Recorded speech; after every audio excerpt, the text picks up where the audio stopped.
네, 오늘 정치권 주요 이슈 분석해 보겠습니다. 김관옥 계명대 교수 그리고 신성범 전 의원 두 분 모셨습니다. 어서 오십시오. 안녕하십니까? 안녕하세요. 네, 자 먼저 정당 지지도 추이부터 좀 짚어보도록 하겠습니다. 화면 보시죠.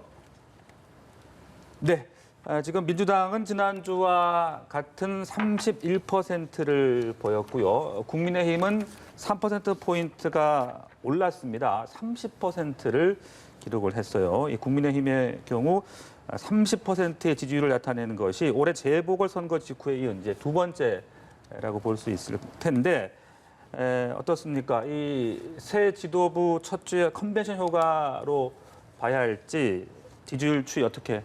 그 컨벤션 효과라고 봐야 되겠죠. 네. 그런데 이제 그 안을 들여다봐야 되는데 무당층이 이제 3%가 사실상 지금 국민의힘당으로 옮긴 거거든요. 그러니까 네. 그러면 무당층이 왜 이제 부동층인데 사실상 이제 중도 영역에 계신 분들인데 왜 국민의힘당으로 갔느냐?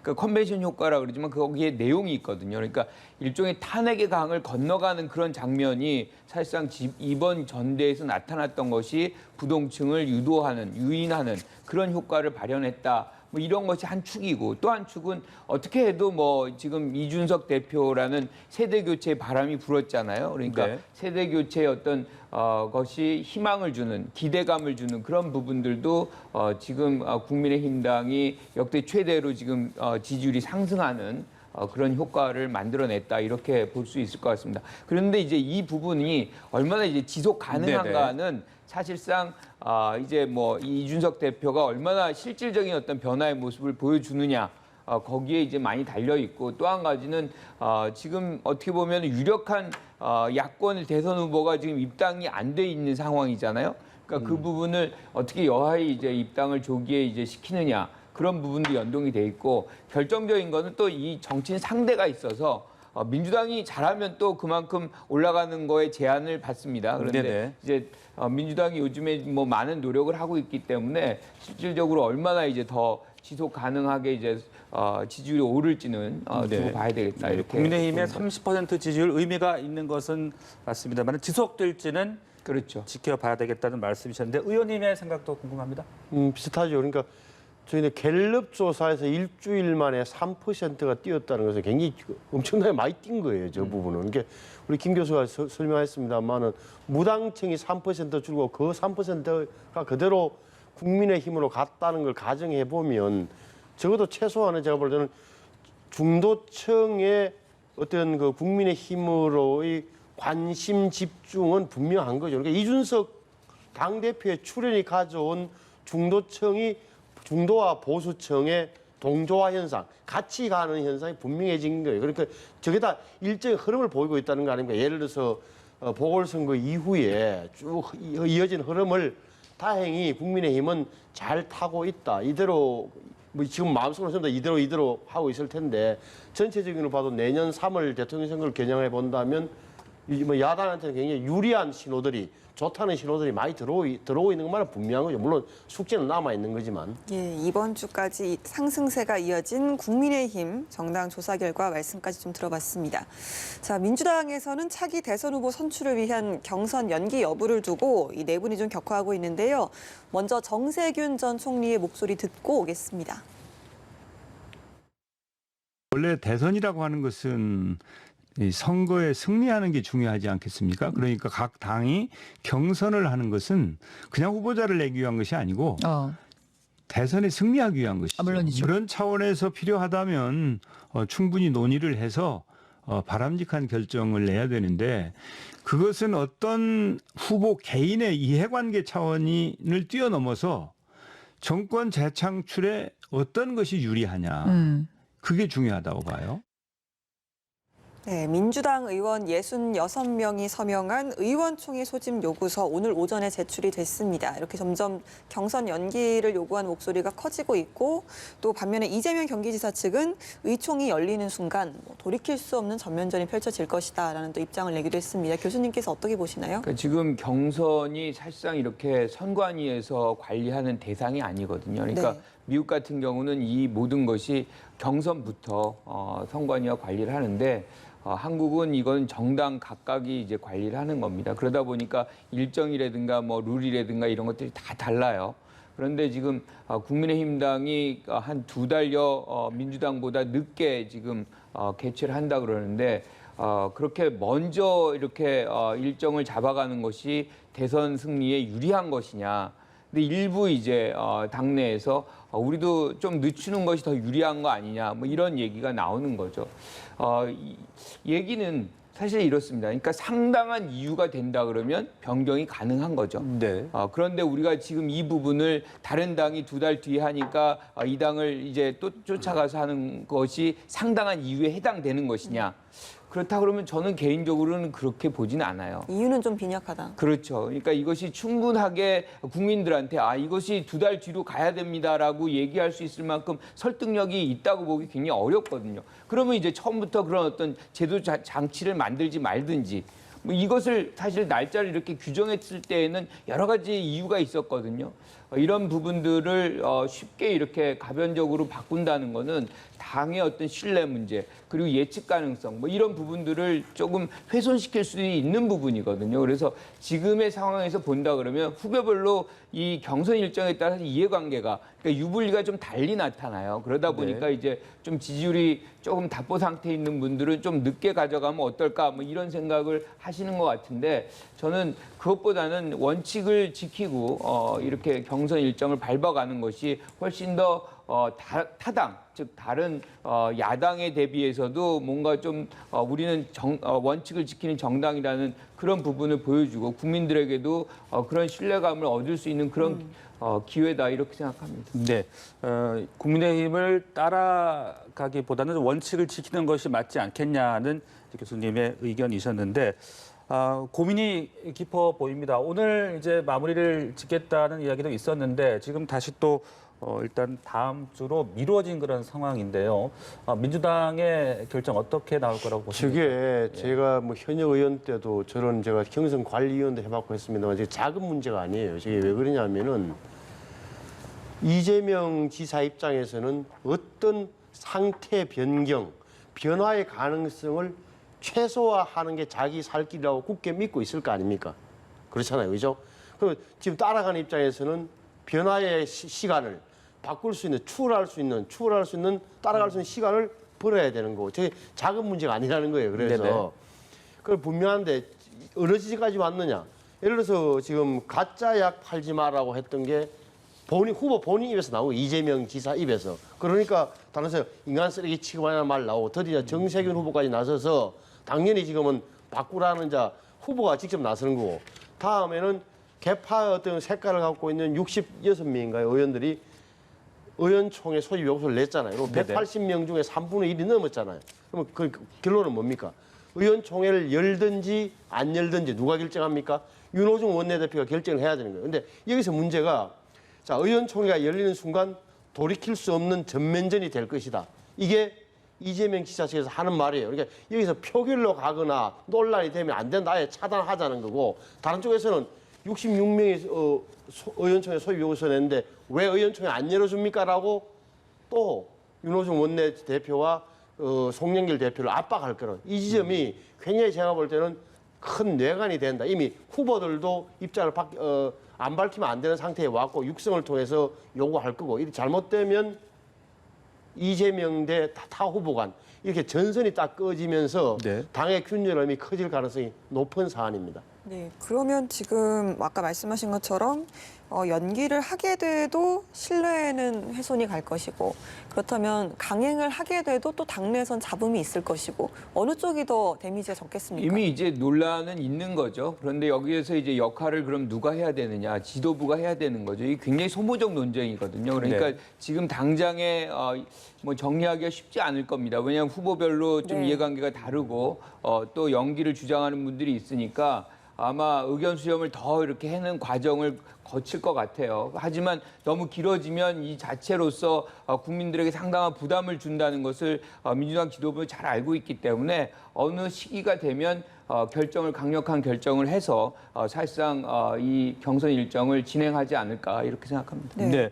그 교수님께서는 아까 이제 원칙대로 하는 것이 맞다라고 말씀하셨습니다만은 또 이제 일부에서는 코로나19 상황도 있고요. 또 대선 승리가 더 중요하지 않느냐라고 생각하실 수도 있을 것 같습니다. 그런 상황들을 좀 감안했을 때 이게 연기가 될 가능성도 있다라고 볼 수 있을지 어떻게 생각하십니까? 저는 그 가능성을 그렇게 높게 보지는 예. 않습니다. 그러니까 이 후보군들이 거의 합의를 해야 되거든요. 그런데 가장 유력한 후보가 지금 동의를 하지 않는데 네. 송영길 대표가 그거를 강행한다. 그리고 송영길 대표 입장에서도 이것이 대선 승리에 아주 결정적 장면을 만들어놓는 연기다라 그러면 그런 리스크를 걸죠. 왜냐하면 그 결과물로서 본인이 한 성과로 나타날 수 있으니까. 그런데 연기됐다 그래서 그것 자체가 곧 대선 승리의 결과물로 이어지느냐 그런 보장은 없는 거거든요. 그런데 이 원칙만 훼손시키는 그런 당대표의 모습으로 비춰질 가능성이 있는 부분을 네. 이렇게 나서서 하겠느냐라는 네. 부분이 있거든요. 예, 당내 경선 연기론만큼이나 또 팽팽하게 부딪히는 부분이 이제 부동산 민심 수습을 위해 송영길 대표가 내놓은 부동산 세제 개편입니다. 쟁점 현안인 종부세 완화과 관련해서 좀 반대견에도 잇따르고 있는데요. 오늘 오후 2시부터 열린 정책의원총회에서는 찬반 토론도 있었습니다. 당내 이견이 좀 좁혀질 수 있을까요, 의원님? 이 부분이 저는 뭐 다른 당 이야기입니다만 굉장히 유심히 보는 이유가 그게 4월 7일 서울 부산시장 보궐선거에서 민주당이 진 원인을 놓고 송영길 대표와 김진표 의원은 정확히 짚고 있는 거예요. 왜냐하면은 대표 연설을 이야기했습니다만은 집값 상승과 조세 부담 증가라는 표현을 송 대표가 썼다고요. 다시 말해서 세금 문제가 컸다는 거예요. 예. 이렇게 되면 뭡니까? 결국 이게 부동산 세금 이야기거든요. 근데 부동산세를 정리하기 위해서 당내 만든 특위가 부동산 대책 특위고 그 위원장이 김진표 의원이에요. 예를 들어서 부총리까지 계신 경제통이란 말입니다. 그런데 당내에 반발에 부딪힌 거 아닙니까? 요지가 뭡니까? 부자 감세 안 된다는 거예요. 부자 감세 안 된다. 그리고 지금까지 해온 정책 기조와 안 맞다는. 그러니까 어떻게 보면 당내 어떤 강성 지지자들의 목소리를 대변하는 그 논리에 맞서 꼼짝도 못하고 있는 거예요. 지금은 저는 뭐 다른 당 이야기해서 그렇습니다만 김종인 전 국민의힘 비대위원장이 했던 말을 민주당도 잘 기억해야 돼요. 이게 민주당이 왜 4.7 보궐선거에서 졌느냐. 김종인 위원장이 그 직후에 인터뷰에서 이런 소리 했어요. 그 민주당이 세금의 정치를 잘 모르는 것더라. 네. 세금이 정치에 어떤 영향을 미치는지 모르고 무턱대고 부동산 투기 잡는다고 세금 올리고 공시지가 올리고 조세 저항에 대한 감이 전혀 없더라. 이 대목을 사실 민주당이 아프게 받아들여야 돼요. 그래서 오늘 정책의원총회를 하고 아시는 대로 지난달에 의원총회 해갖고 부결된 사안이잖아요. 안 됐잖아요. 그럼 이번에 오늘 결론을 내릴 것 같은데 내릴 수 있을지 모르겠는데 제가 유심히 보는 건 첫째 양측에서 긴박하게 토론하다가 네. 저렇게 이제 표결로 가서 몇 대 몇으로 발표할지 아니면 다시 한번 또 뒤로 밀어놓을지 표결로 가게 된다면은 결과에 따라서는 송영길 현 대표 체제에 예. 상당한 그 리더십에 타격을 줄 수 있는 사안이다. 내용은 말은 종합부동산세 정책의원총회지만 결과에 따라서는 민주당 내 균열상을 한 번 더 경선 연기와 더불어서 균열상을 노출시킬 수 있는 중요한 쟁점이다라는 점은 분명히 말씀드리고 싶습니다. 네, 그 세금 경감으로 인해서 또 어떤 중도 측의 지지 확산 이런 부분도 좀 생각을 하고 있는 것 같고요. 또 반면에 부자 감세라는 비판, 앞서도 이야기가 나왔습니다만 그런 또 반론도 만만치가 않습니다. 어떻게 좀 가닥이 잡혀질까요? 그러니까 정책 기조를 일부분 선회하는 거거든요. 네. 그런데 이제 그렇게 된 계기는 지금 말씀하신 대로 재보선 결과입니다. 분명히 국민의 상당한 부분이 사실상 이 부동산 세금에 대한 어떤 우려 뭐 이런 것들이 있거든요. 그렇습니다. 그 이유는 사실은 집값이 폭등하면서 어떻게 보면 이제 1가구 1주택인데도 불구하고 실거주인데도 불구하고 가격이 오르니까 세금이 올라가는 이런 장면이거든요. 민주당이 이 부동산 세제 완화 관련 가닥 어떻게 잡힐 걸로 보십니까? 저는 완화하는 쪽으로 가닥을 잡을 것 같아요. 네. 그러니까 부동산이 뭐 자의에 의해서 그런 것이 아닌 상황에서 급등을 해가지고 세 부담이 커졌기 때문에 사실 시민들의 우려가 분명히 있거든요. 이런 상황에서 선거를 치르기는 쉽지 않습니다. 그래서 가장 이제 높은 수위의 2%에 한해서 종합부동산세를 적용하는 그런 방향으로 지금 당에서 바라보고 있는 것 같은데 저는 이렇게 민심에 대한 반응성을 좀 높일 필요가 있는 시기다라는 생각을 합니다. 그래서 아마 민주당 내부에서도 뭐 일관되게 종합부동산세를 가져가자는 분도 있겠지만 결과적으로 이제 많은 토론을 통해서 정책적 선회가 나타나지 않을까 이렇게 생각합니다. 네, 알겠습니다. 윤석열 전 검찰총장의 행보가 여전히 주목을 받고 있는 가운데 또 관련 발언이 나왔습니다. 보시고 대담을 이어가겠습니다. 총장이 이제 정치 참여선을 하지 않습니까? 예. 말씀하셨다시피 6월 말 7월 초. 날짜는 아마 27일 검토했는데 예. 입당 선언이라는 건 좀 추후에 하실 계획인 것 같고요. 예. 제3지대 얘기하시는 분들도 있어요. 예. 안철수 국민의당에다가 중심축을 박아야 되지 않느냐라는 분들도 있습니다. 하지만 여전히 보수의 중심, 국민의힘이 중심이 돼야 한다고 윤 총장은 생각을 하고 있습니다. 네, 자 지금 듣고 오셨듯이 27일쯤에 정치 참여 선언을 한다. 그런데 입당에 대해서는 뭐 명확하게 밝히진 않았고요. 그러면서도 중심은 국민의힘이라고 또 이야기를 했습니다. 어떻게 저희가 해석을 해야 되는 겁니까? 결론부터 이야기하면 27일이 일요일이잖아요. 9일 후니까 일요일인데 27일 날이면 28, 29, 열흘 정도 기다려보면 결론이 나올 것 같은데 이때 이제 정치 참여 선언, 정치 활동 시작 선언을 하겠죠. 그게 이제 어떻게 보면 대권 출마 선언이기도 할 거예요. 왜냐하면 이 둘이를 분리시키기가 어려우니까 이미 온 국민이 대선에 나온다는 걸 알고 있기 때문에 두 개를 분리 안 할 거다. 그래서 정치 참여 선언과 대권 출마 선언이 거의 내용적으로 같은 내용을 발표할 거다. 그다음에 바로 입당을 왜 안 하느냐? 네. 오늘 그 윤석열 총장이 한 이야기가 있어요. 이게 지금 국민의힘 입당을 이야기하는 것은 국민에 대한 도리가 아니다. 그 이야기잖아요. 그러니까 한번 다녀보겠다 이 말이에요. 이게 정치 참여 선언하고 지방도 돌아보고 국민이 가라는 대로 가겠다는 표현인데 국민이 어디로 가라 그러겠습니까? 그러면 국민의힘으로 가라고 이야기하겠죠. 그러면은 제가 볼 때는 적어도 8월 달에는 입당한다. 다시 말을 바꾸면 국민의힘의 대선 후보 당내 경선, 국민의힘의 대통령 후보를 뽑는 당내 경선에는 윤석열 전 검찰총장이 참여한다라고 읽으면 돼요. 네, 굉장히 좀 확신을 하는 네네. 말씀을 좀 해주셨는데 윤석열 전 총장 어제만 해도 뭐 여야 협공에는 뭐 일절 좀 대응하지 않고 나는 내 갈 길을 가겠다 이런 입장을 밝히고 또 이준석 대표 같은 경우는 뭐 대선 주자들과 이견 노출을 좀 피하겠다라고 좀 자세를 낮추기도 했는데 하루 만에 또 이렇게 좀 적극적인 입장이 좀 나왔네요. 그러니까 그 전날에 이준석 대표가 아마추어리즘을 얘기를 했죠. 예. 그래서 빨리 입당하는 것을 압박을 했습니다. 그러다 보니까 윤석열 전 총장 측에서 협공이라는 단어를 썼어요. 그렇습니다. 예. 그러니까 어떻게 보면 국민의힘 당대 윤석열 전 총장 사이의 어떤 균열점 뭐 이런 것들이 굉장히 이제 보여지는 이런 상황이 되다 보니까 그것이 장기화되면 이게 뭐 지지율이라든가 이런 거에 전혀 도움이 안 된다고 생각하니까 지금 수습을 하고 있는 과정 같아요. 당은 당대로 그리고 윤석열 전 총장은 총장 측대로. 그래서 지금까지 사실 윤석열 전 총장의 정치 일정이라는 것의 부분에서는 굉장히 불투명성이 매우 높았습니다. 언제 무엇을 할지 몰랐던 부분인데 오늘 처음 나온 거거든요. 뭐 네. 7월 달에 뭘 한다, 뭐 6월 말에 뭘 한다 이런 식으로 이제 얘기가 나온 것은 처음인데 좀 늦었지만 저는 다행이라고 생각합니다. 그래서 빨리 정치 일정을 이제 시작을 하고 이 국민들에게 실질적인 어떤 검증을 받는 그리고 기자들의 어떤 취재권도 보장이 되는 이런 정치가 이제 시행이 돼야만 사실상 어떻게 보면 이제 실질적인 후보로서 본인의 어떤 목소리들이 국민에게 직접적으로 전달될 수 있는 기회가 만들어질 수 있겠다 이렇게 생각하는 거죠. 네. 근데 방금 말씀 여쭈신 가운데 제 의견을 좀 말씀드리면 저는 이게 왜 하루 만에 바뀌었느냐. 하루 만에 바뀐 게 아니고 지금까지 윤석열 총장이 입장을 정리를 못했던 거예요. 내 마음 뭐 흔들렸던 거죠. 윤석열 총장이. 그럴만한 게 윤석열 총장을 둘러싸고 있는 정치 참모 그룹들, 좋은 그룹들 사이에서도 총장님 지금 국민의힘 들어가면 안 됩니다라고 하는 사람. 아까도 그 중요한 이야기를 이동훈 대변인이 했어요. 지금 제3지대 얘기하는 분들도 있어요. 안철수 국민의당에다 중심축을 박아야 되지 않느냐는 분들도 있습니다. 이게 무슨 얘기냐. 자기들 내부에서 윤석열 총장을 둘러싸고 있는 정치 조언 그룹 안에서도 의견이 다르다는 거예요.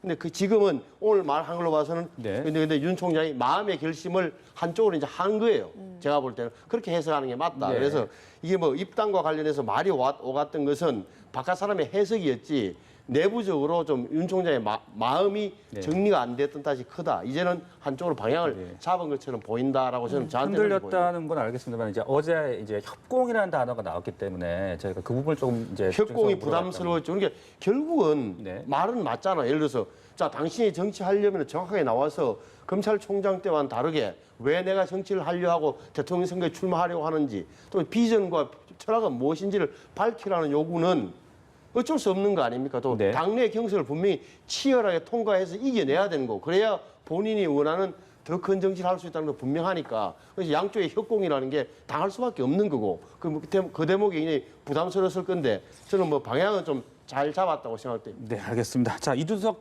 국민의힘 토론 배틀 이제 일정이 막 시작이 됐더라고요. 또 공천 후보자 자격 시험 이야기도 있는데 또 일부 최고위원들이 지금 견제성 그런 발언도 나오고 있고 앞으로 이게 어떤 모습으로 펼쳐질까요? 그러니까 공천 자격 시험을 본다. 네. 이건 굉장히 사실 어떻게 보면은 필요한 부분이라고 많은 분들이 생각을 해요. 왜냐하면 그만큼 정치인들의 어떤 자질이 부족한 측면이 많이 나타났었거든요. 그러니까 그 정도의 어떤 자격이 되는 분들이 좀 정치 우리의 대표가 됐으면 좋겠다.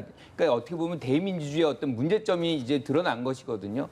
그렇다 그래서 시험을 봐가지고 이 공천을 한다. 네. 저는 이 부분은 우리가 얘기하는 헌법의 피선거권 보장에도 사실은 이 반하는 그런 것이기 때문에 민주주의 원리에 사실상 부합하지 않습니다. 그래서 실질적으로 그것은 어떤 보완적인 어떤 조치로서 그러니까 다른 여타의 것들을 보면서 그 부분적으로 이제 그런 자격 시험은 아닐지라도 어떤 뭔가 수업을 듣는다거나 뭐 등등의 어떤 것들을 하나의 제시를 해서 그것들을 이제 수료를 하게 되면은 자격을 받는 뭐 이런 것들을 좀 하는 생각들은 해볼 수 있지만 그것 하나로서 예컨대 공천을 주고받는다.